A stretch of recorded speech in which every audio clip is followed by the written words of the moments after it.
Il sindaco di Lampedusa smentisce categoricamente quanto afferma il ministro Salvini.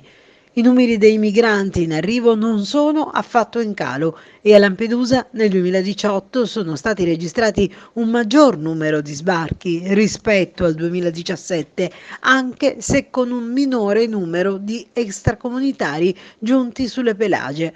Una dichiarazione che è quasi un attacco frontale al ministro. Martello sottolinea che il porto di Lampedusa non è affatto chiuso, c'è un provvedimento per la chiusura del centro di accoglienza che invece continua a svolgere la sua funzione.